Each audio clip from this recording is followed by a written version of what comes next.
Harvey Lockhart. Welcome to Speak Up St. Louis. Thanks for having me.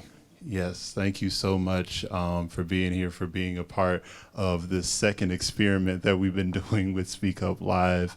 Really excited to have you on to talk not only about your journey as an educator, but also your journey as an artist as well, too.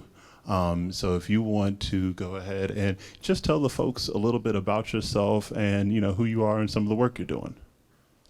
Well, by nature, I'm kind of an introvert. So if you guys have, met some people that are introverted, when you give them a microphone, they kind of don't stop talking. So it's kind of one of those things like, what do you want to know? Where do you want me to start? Because if I start, I'll tell you everything. And, and she just said that we're celebrating 30 years that I've been playing the saxophone. And man, that's been a blessing. It's been a journey for sure.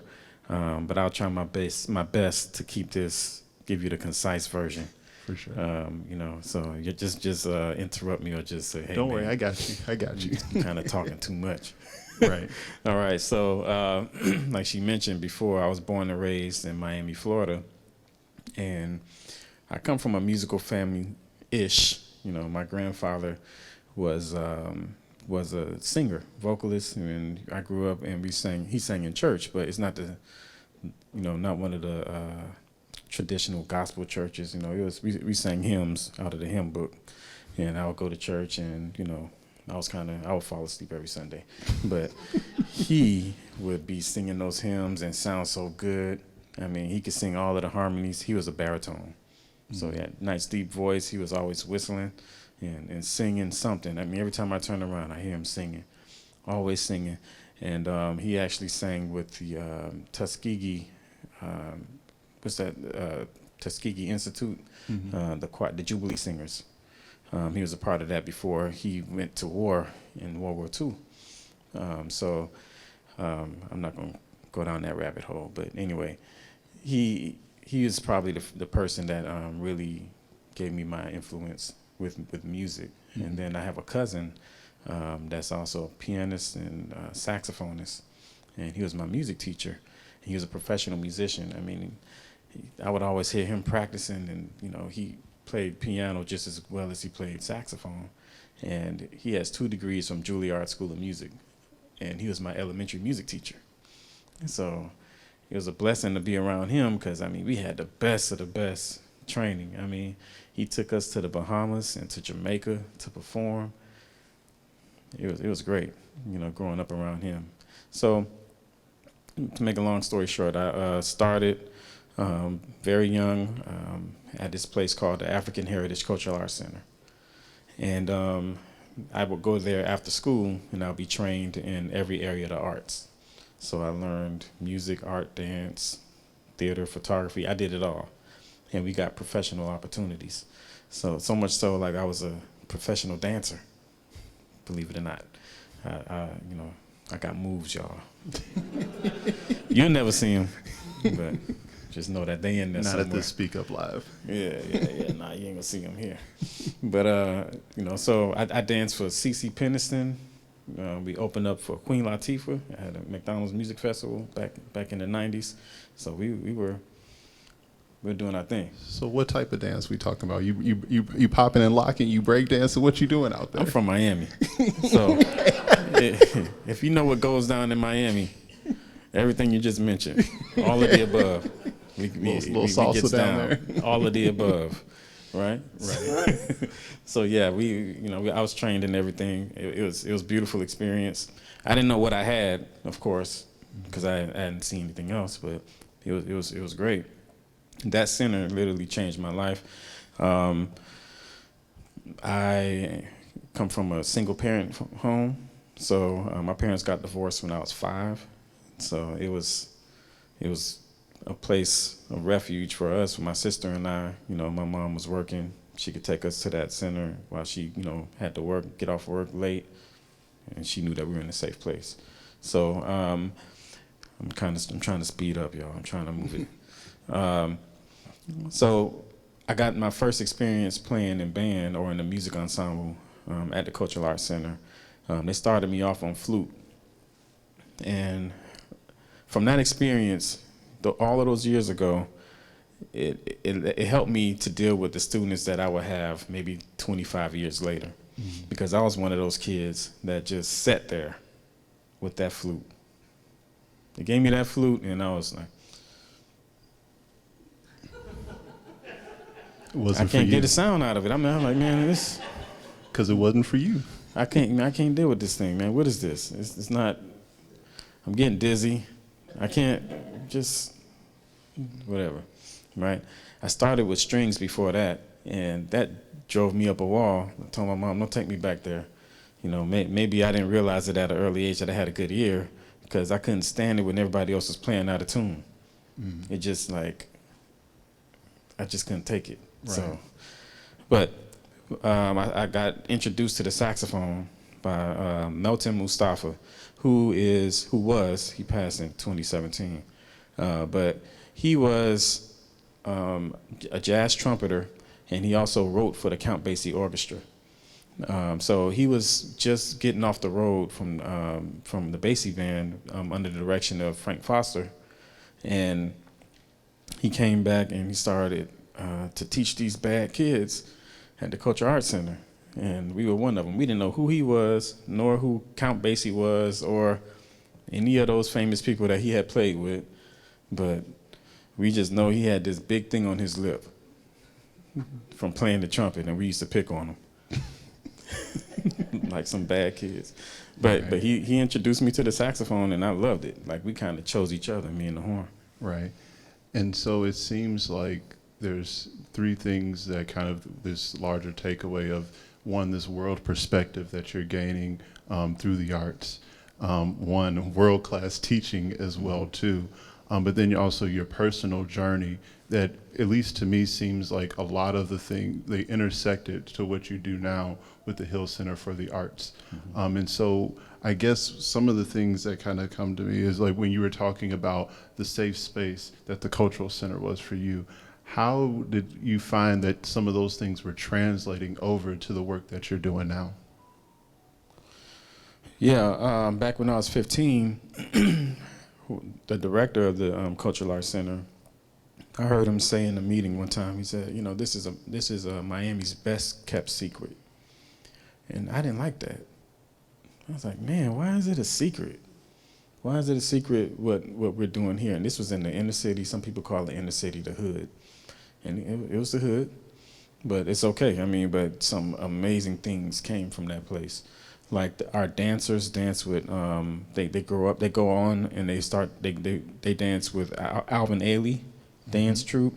My cousin taps with Savion Glover, if you guys know who he is. I mean, phenomenal visual artist. I mean, blows your mind. So I get to St. Louis, and I've been here for almost 14 years now. And I see, man, it's not the same thing here. You know, it's so much systemic oppression here in this city. And I said, man, something has to be done about it. You know, the systems are tailor-made to keep people separated. In Miami, we have 2 counties, primarily, well, 3, you know, Dade, Broward, and the Palm Beaches, right? Here, man, you go 10 blocks over or 2 blocks over, and you're in a new municipality, a new school district, and this one is accredited, this isn't. It's crazy, you know? So when I'm teaching my students, and I'm seeing that, oh, literally down the street, there's better opportunity, but still, it's a little bit better, but yeah, so I had to do something about it. And I'm not one of those people that complain. So right. I just initiated the change that I wanted to see. And at 15 years old, I said, one day I'm going to create something like this. I don't know where I'm going to be, but one day I'm going to create something like this, but it's going to be better, and it's not going to be a secret. And so I'm also curious, too, on, you know, obviously you have a background of the arts, but that doesn't necessarily mean that's the vehicle for that level of change. So why did you feel like the arts was the way to not only, you know, be able to connect with youth, but also to have great impact as well, too? Yeah, that's a great question. I'm blessed to have been trained by the best. I mean, the band directors that I've had, the teachers that I've had, very passionate, very skilled. They knew their craft, but they loved teaching. They knew the importance of giving back, you know. And some of them were young. I was blessed to be able to work, to be practiced on, you know, as you know, when teachers are learning how to teach, they give them the opportunity. They get their practicums. They go out and they, you know, they teaching, and then my mentors will correct them. No, don't do it that way. Do it this way. And I'm the student that they're practicing on. And I watched these amazing instructors in their prime, when they were young, when they're developing.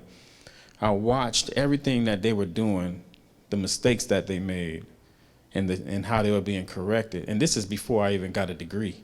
I'm in high school. And by the time I got to college, man, they couldn't tell me nothing. I already got the training from the masters who were teaching them, who were teaching those teachers who just got their degrees and have been out teaching. And so by the time I got to school, I was like, okay, I already know what to do, because I saw the product, I saw the result in us, the students, who were trained by these masters, who were practiced on. And it was I'm so grateful to this day for that. So why was it important? Because I saw the change that it made in all of us who didn't have access. I didn't get my first private lesson until I was a senior in high school. I didn't even know private lessons existed. I didn't know that was a thing. I said, people do this? I didn't know. But we had community. I had teachers who cared, who played the same instrument that I played, and they would, you know, I call it musical hazing, where I felt like they were kicking my butt every time I went to practice with them. They sit down and we just sight reading. It's like, you can't do that? They killing it, and I'm over here struggling, and they wouldn't let me give up. So that's why I say hazing, but it was no hazing, y'all. No hazing. It was just a visual representation. Yeah, I just want to, you know, my lack of a better word. But it was definitely an experience growing up, and it humbled me, it challenged me, it pushed me. I knew what true love was, you know, because I didn't always have my father there. He was there on the weekends. I go see him, but I don't want you to get a bad impression of my father either. He wasn't that bad, but he wasn't there on the day. His presence wasn't always there, you know what I mean? So I had these other people, these teachers, who were able to instill the importance of me having discipline, structure, and if you wanted to be your best, you had to have those things, and they instilled that in all of us. And these inner city kids who didn't have private lessons, who didn't know that they existed, but we worked hard, and eventually we were able to, you know, achieve great things because of that. Yeah, and I think that's really powerful to be able to reflect on not only the sense of community that had an importance in your life, but also the importance that art had in there too, and to be able to see where those two began to mix and mingle at, to be able to create the level of structure that you're talking about, not only just in your life as a young teen, but also how it developed you moving forward. And so I guess also too, because, you know, there's the part of you that gives in regards to the community work that you're doing with youth, but then there's also the art practice side of your personal practice as well too, and especially with the single that you just released last month, Free. How does that feel to be able to put that forth and to be able to see both sides of your passion and the skill set that you have, and being able to share that with the community at large? Yeah, I think that is very important in my journey. It was very important for me. Like, you know, you see some of these guys up here who've been on this journey with me, you know, since I moved to St. Louis. I'm always known as the educator, you know, the guy who's out there busting his butt for these students, trying to make some change. But you don't, and some people know about the music that I do and that I've composed. And it's always been my friends that's been encouraging me. Hey, man, when you going to record? When you going to put your stuff out there? And they hold me accountable. One of my good friends, Sharif Clayton, called me. He's a trumpeter out of New York. He calls me. He's like, hey, man, you got until December. Got until December. Let's get it. Well, I missed that deadline. Right? Kept on missing deadlines, but he kept on calling me. Hey man, you put that track out yet? You put. Right. He said, how many you got? What's happening? What you doing? You know, right? And you know, it's one thing when you're giving all you have, right? But what about you? You can't give from an empty cup, right? So what's in the cup is for you. But when your cup overflows, that is what you should be giving out to other people, right? So I've had to learn how to fill my cup up. And my cup is the God-given gifts that he has given me. You know, the things like my music, you know, some people say that teachers teach because they can't do. And it's the biggest lie. You know, I think the greatest teachers are the ones that have experienced every aspect of learning, like the struggle, really. Like I've struggled with some things. I've had to learn. I've dealt with, you know, I talk about it in my Facebook post, some of the emotions that I've had to overcome, like severe or strong arrogance, and then strong insecurities, right? So I've had teachers that tried to build you up, and I've had teachers that tried to tear you down. So that mental thing that we all go through, especially as musicians, is, man, if you could overcome that, you can do anything. And I've had to overcome. I had to break down that barrier of insecurities. But when I recorded Free, they'll tell you, it was like 2 days before. I said, hey guys, let's go and do this. I called them up. We didn't rehearse. We went into the studio and we recorded. We did 3 takes. And we tried to, you know, it just, nothing about it was structured. And because I just had to break through. And if I didn't do that, it would have never gotten done. If I tried to make it perfect, it would have never gotten done. So it's a blessing that I'm able to do that. And I have to do it again. I have so much music that I have not recorded. I just have to break through all of the mental stuff to get it done. So when you talk about some of the mental barriers that you had to overcome to create, you know, to want to just create, but I'm more so curious too is when you're thinking of when you're putting Free together, and Free with a question mark, I should add as well too. What were you trying to convey, you know, in that moment? Was that just like multiple years of kind of built up creativity that you were just putting forth, or was there something that you kind of went into the studio saying, I need to kind of get this off my chest? Yeah, another great question. All of the music I create, I've always wanted my music to glorify God. And I never wanted my music to be a burden to me. So I didn't want to have to go and play just to make a living. So I wanted to be able to take my time and create something that was meaningful. So Free with a question mark speaks to that, because when you listen to the track or to the song, whatever you want to call it, it starts off with a beautiful melody that is symbolizing, you know, when you're a child, you're so innocent. Your mindset, you're so gullible, but you're so pure. Just with your mindset and everything, the way that you live your life, you're free. You don't have a care in the world, right? And that's beautiful. But then, right? Then you move into that second phase of life where you get introduced to things that kind of derail you or get you off of that path. And I call that the bondage phase, or that phase of life where you living based on the choices that you make. And there's always that cry of hope that's in there. So in the song, you hear this ostinato, this bass ostinato.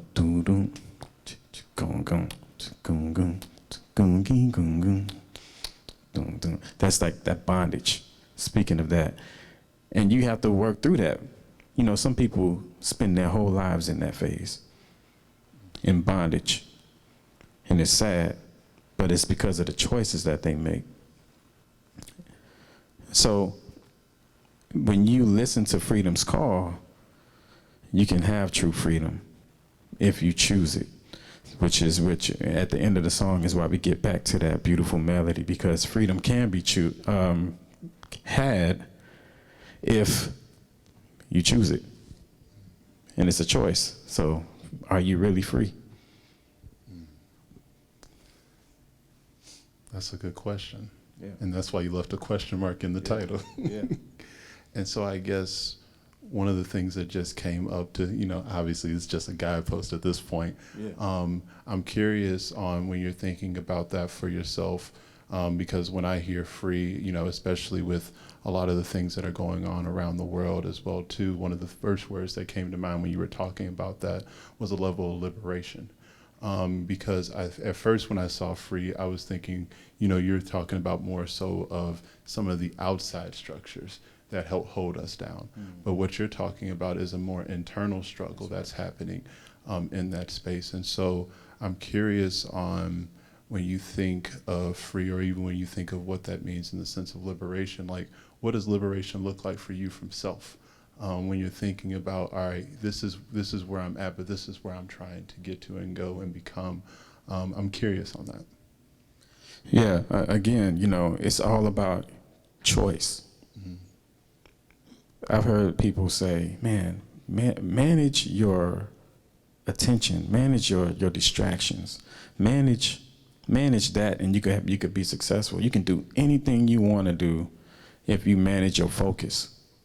And to me, I think whatever I focus on gets bigger. So if I keep on doing things, if I have my focus on the wrong things, then I'm not going to achieve my goals, bottom line. But if I take some time and separate myself from those things and focus on things that will just help me get to where I want to go, then I can achieve. I mean, it's so cliche, but that's kind of what I had to do, We all have things that derail us. We all have things that distract us and cause us to go in a different direction or causes us to waste time or lose time on our journey. But I'm just in a place now where I just don't want to even entertain things that will derail me, and nor do I want to entertain things that will cause my children to look at me and be like, oh, well, Dad did that, so maybe I should do that, and it not be the right thing to do, So I'm careful because I don't want to pass down bondage to my children.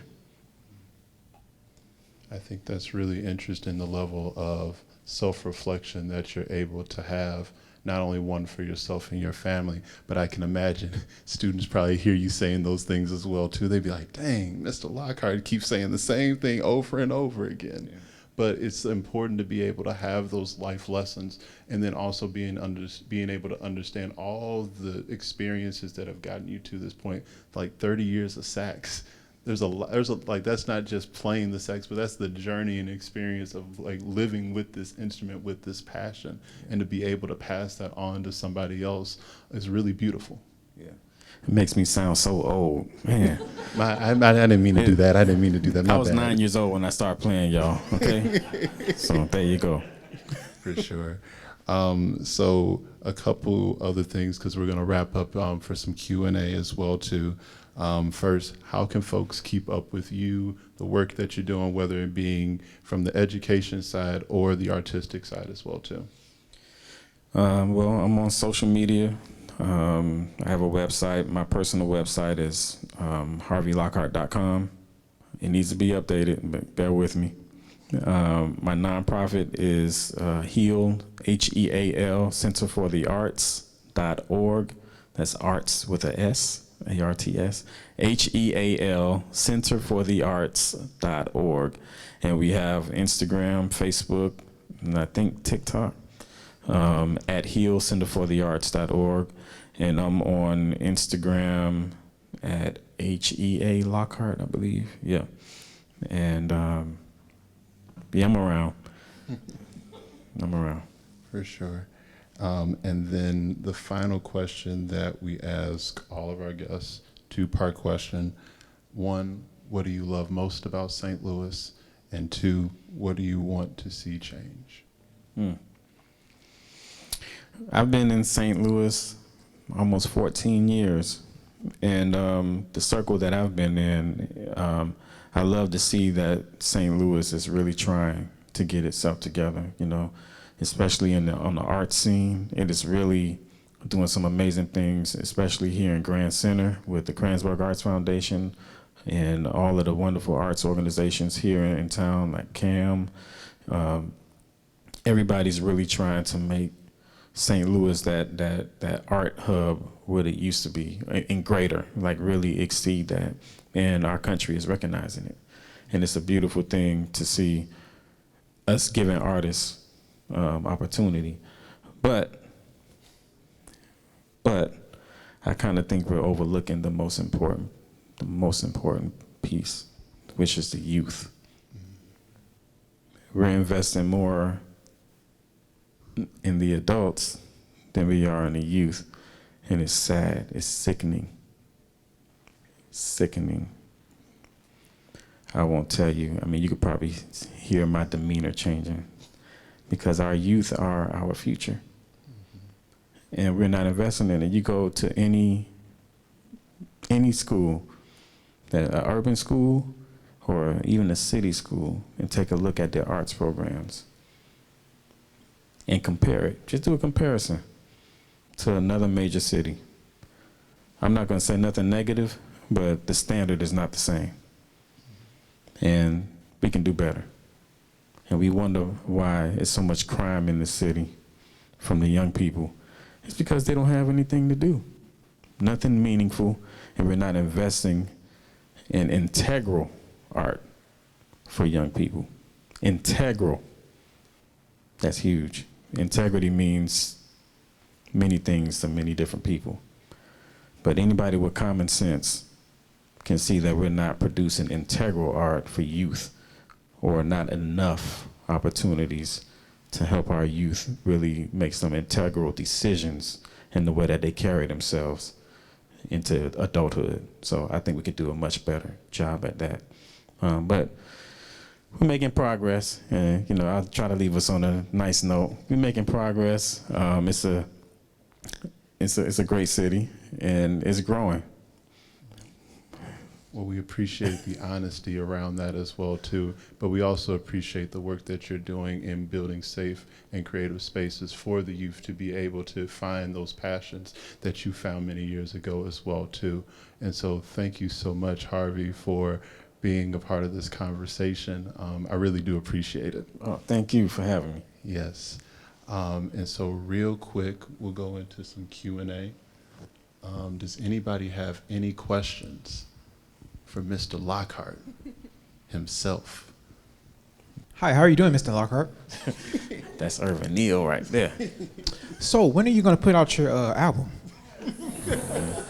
See, another accountability partner. I'm working on it. He's gonna hold me accountable, so it'll soon.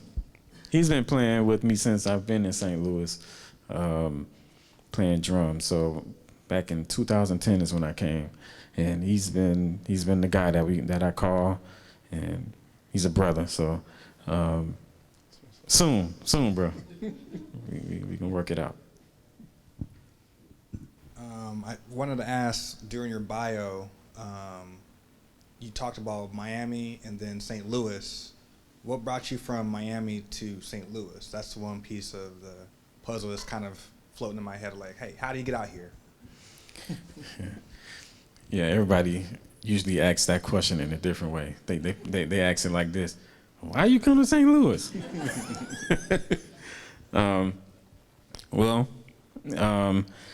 I was applying for a lot of jobs, teaching jobs, because I had to be out of my apartment by Friday.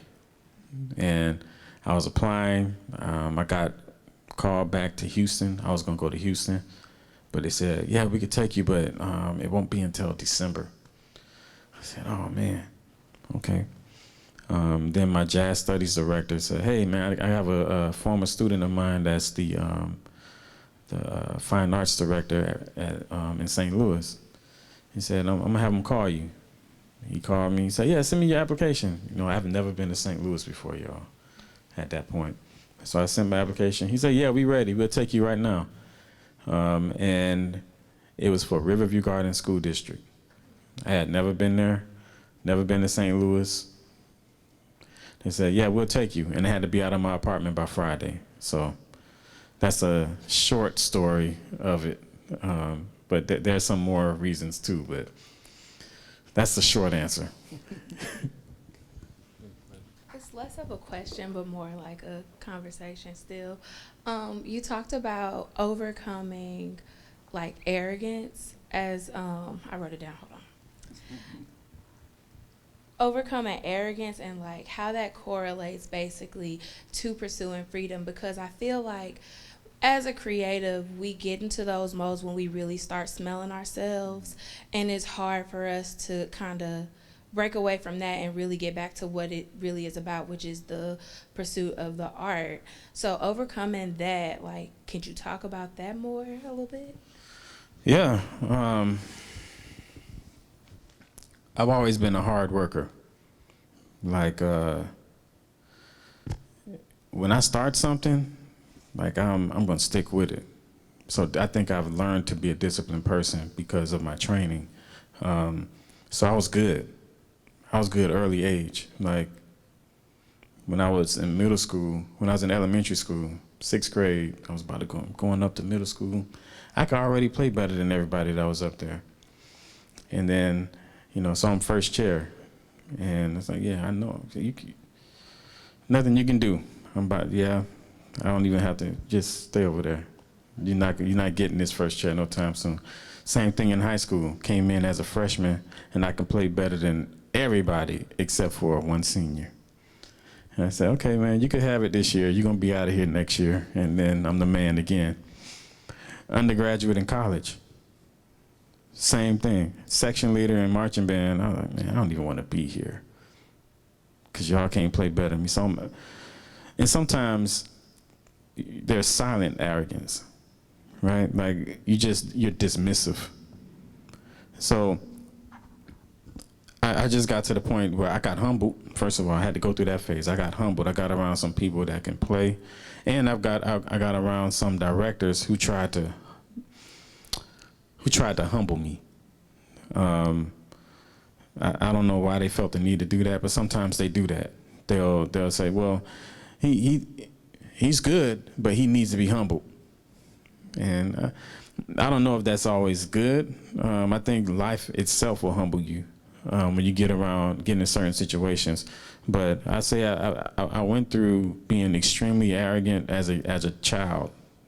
In my younger years, I was you just couldn't tell me nothing on my art because I knew I was good. But then I got to the point to where I was focusing. When you're arrogant because you're focusing on everybody else. You're comparing yourself to everybody else. That's arrogance. Comparison is arrogance. When I stopped doing that, I didn't care about anybody else. When I didn't care about arrogance and self-doubt or self-hurt is all because of comparison. When I stopped doing that, it didn't matter. My mentor, Melton Mustafa, I asked him, one of the tunes that we're going to play for you tonight, Changes. I let him hear it. I said, "Hey, what do you think about this?" He said, "What do you think about it?" I said, "Oh." He said, "Do you like it?" I said, "Yeah." He said, "Well, then that's all that matters." He didn't tell me his opinion. That changed my life. Because it's not about what everybody else thinks. It's about, do I like it first? And if I like it, that's all that matters. Because what God has given me doesn't look like anything that anybody else has. It doesn't sound like anything anybody else has. I had to understand that. And when I understood that, That's when I can create. My music doesn't sound like anything that I hear. I don't play like anything that I hear. And I'm happy with it. I'm fine with it. Finally. That's right.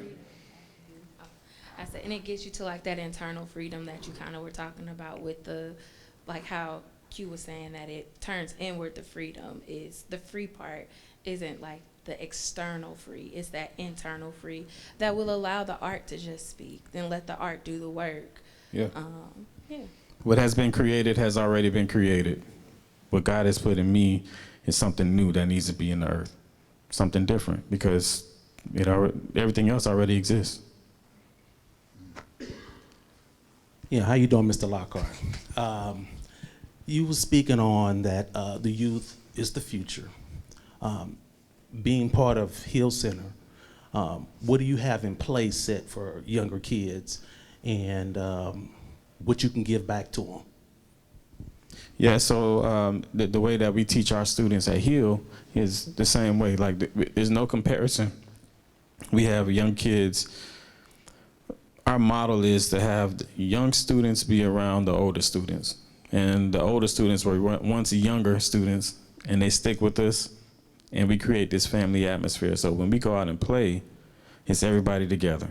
The younger ones, the older ones, and we have kids from all communities. We have affluent kids, we have poor kids, but they don't know it because our programs are free and we're accessible. So the way that we teach is just about the art. There's no comparison. We tell them, be better than yourself. Be better than your yesterday. Come back, work hard. And it's a loving environment. We teach with love. And all of my teachers were once former students, with the exception of the older guys who were with us in the very beginning. But, it's just the same thing. I'm very careful and intentional about the people who I bring around our students. If they don't share, I could care less about your talent and your ability to play. So what? Somebody else can play just as good. But your integrity, the mindset that you instill into our students is important. And the mindset that they will have as they grow is important because they are our future. In turn, they are going to be the ones that are creating meaningful art instead of some of that garbage we hear on the radio. So I'm very intentional about creating music that's going to tear down that garbage. Like, we fighting that garbage fighters. Garbage fight. Well, first, thank you I'll all make for... that a t-shirt. I'm sorry. There it is. Garbage fighters.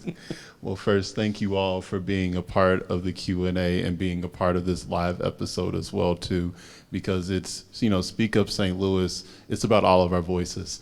So though there's not enough chairs for everybody up here to sit at, just remember that all the voices here in St. Louis make up what St. Louis is. This is the cultural fabric that we put together each and every day. And so when Trey and I are looking at the episodes and we're seeing that, folks from Germany and England and places in Africa and all over the world are listening to what's happening right here, that shows us that what happens here in St. Louis matters. And so I just want to thank you all so much for coming out, being a part of the Q&A, listening to the conversation.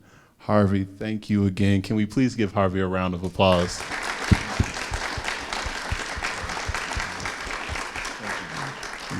These episodes don't happen without you all, so we are really grateful for that. And then also the Contemporary Art Museum St. Louis as well, too, for being, seeing the vision and being a part of this journey with us. We really do appreciate the support. And so now we're going to get into the part where I'm doing less talking, and you get to hear the sounds of what Harvey and the collective have for us tonight. And so we'll go ahead and switch over to that now.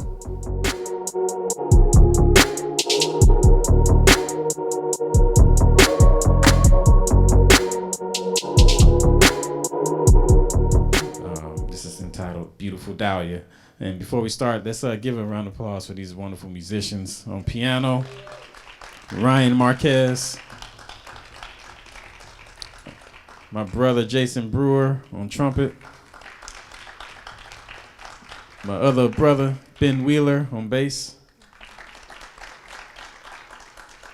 And my other brother, Irvin Neal on drums. Big family. We play with a different configuration of musicians all the time, and this is actually our first time playing these tunes together. So we hope you enjoy it, and I know it's gonna be good. And it's always good to hear how their interpretation of this music. So it's a beautiful thing. So we're gonna get started. This is Beautiful Dahlia. That's my mom's name, Dahlia.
Thank you. Okay, hope we didn't put you to sleep.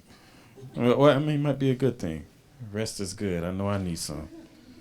That's what I'm about to do as soon as I leave here. Get some good rest.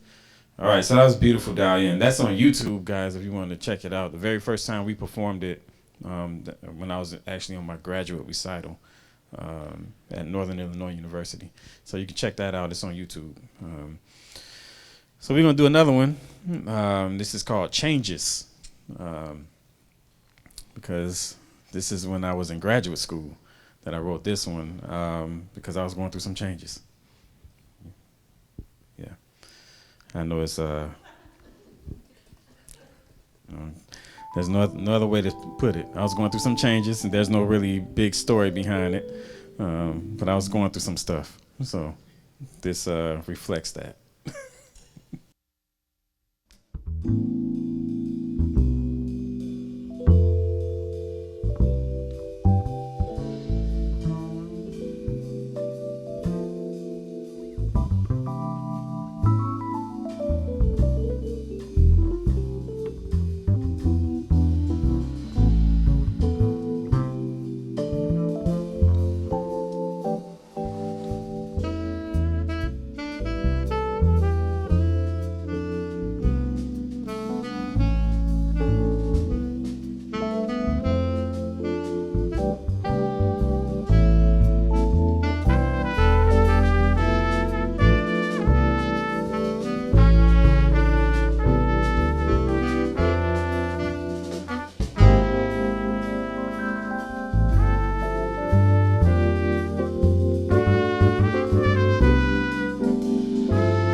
again, Jason Brewer on trumpet.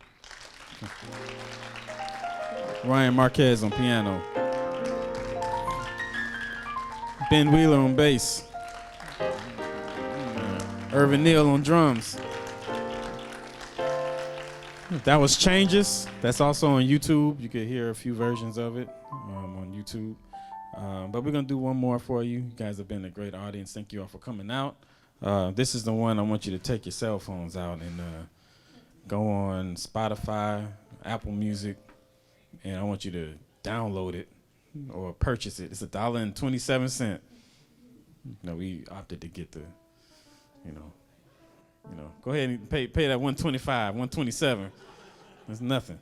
All right, go ahead, take your phone out. Y'all not taking your phones out, I'm serious.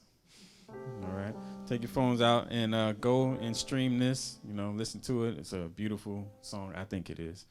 I hope you'll enjoy it. This is free with a question mark, because are you really?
Thank you again.